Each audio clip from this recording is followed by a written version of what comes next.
Hola, buenos días. Nosotros somos Valerie García y Kevin Toro y vamos a hablarles acerca de los artefactos en imágenes de resonancia magnética.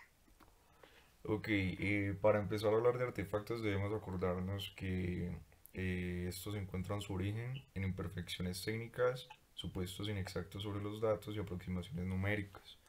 Un ejemplo de los supuestos inexactos podría ser de que el campo electromagnético que se genera a través de la bobina es uniforme. En realidad esto no pasa en la práctica. A diferencia del ruido, es necesario conocer el origen de los artefactos para poder evitarlos o eliminarlos. Homogeneidad. Y para hablar sobre este término debemos recordar eh, el concepto de ángulo de inclinación, también conocido como FA o flip angle. Este ángulo debe ser menor a 90 grados y es el que se forma entre el eje Z, cuando los espines están en el eje Z y van hacia el plano XY. Ese ángulo debe ser constante en todo el volumen de la imagen para garantizar una señal espacialmente homogénea. El campo de radiofrecuencia que se produce para que esto se lleve a cabo eh, no es homogéneo. Entonces el ángulo lentamente varía a lo largo del espacio de imágenes, causando un fenómeno que se conoce como modulación y da como resultado otra señal que es diferente a la entrada. Existen otros artefactos que tienen diversas causas. La primera consiste en fallas en el sistema, es decir, una falla en la calibración o recalibración del equipo, así como protección magnética inadecuada, permitiendo el acceso de partículas magnéticas que están fuera de lugar, y la interacción del equipo con equipos que no tienen protección o blindaje.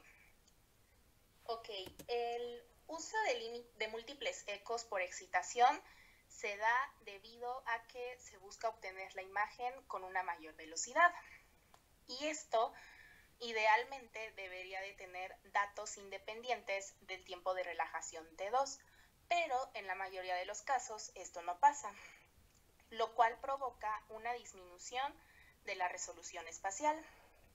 En este caso, la imagen reconstruida es una convolución con la transformada inversa de la función de filtro, que es h, perteneciente en el eje x y en el eje y. La señal obtenida para la imagen reconstruida es una multiplicación de la función de filtro por la señal de la imagen original.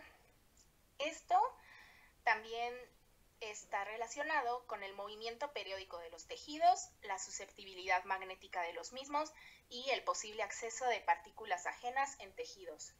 Ok, otra causa del artefactos es la digitalización.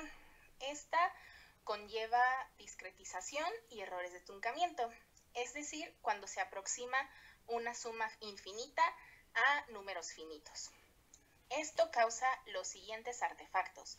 El primero es conocido como aliasing o artefacto wraparound.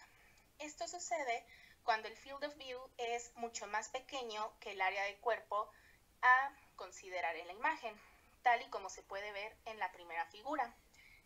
Entonces, esto provoca lo que puede ser visto en la figura A, que es un espacio en blanco señalado con la flecha. Al momento de plasmar la imagen en el field of view se tiene ese hueco.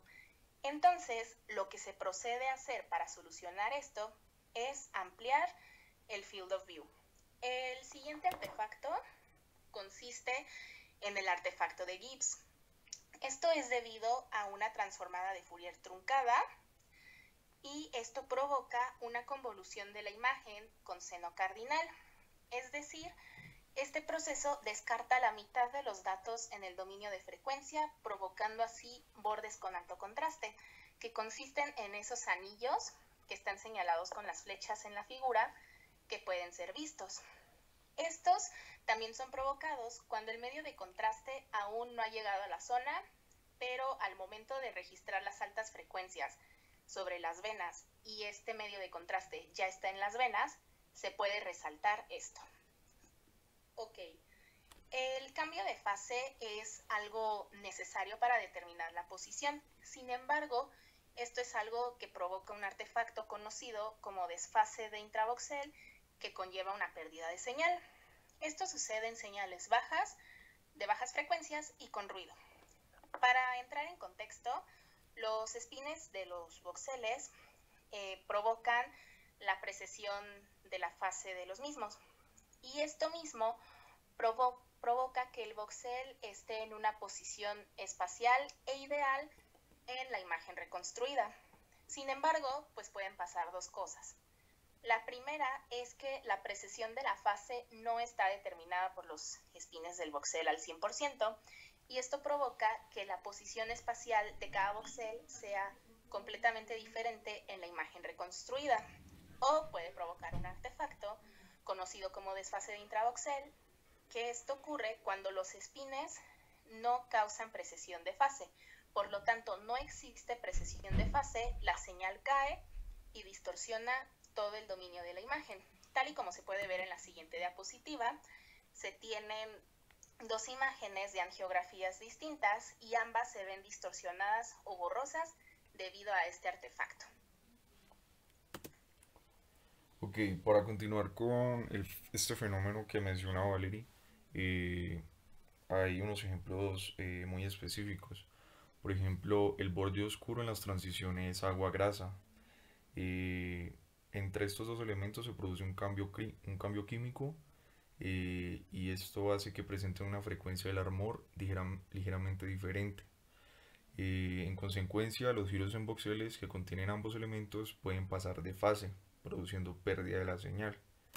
Como se puede ver en esta imagen, en el lado izquierdo, entre diferentes partes de la imagen se ven como bordes muy negros, muy oscuros, a diferencia de la otra imagen que ya ha sido procesada. Eh, Otro ejemplo es la presencia de partículas magnéticas en el cuerpo que provocan un campo magnético que no es homogéneo. Por ejemplo, en esta imagen de rodilla, eh, en el lado derecho se puede ver como una distorsión, y es generada por partículas ferromagnéticas que están presentes.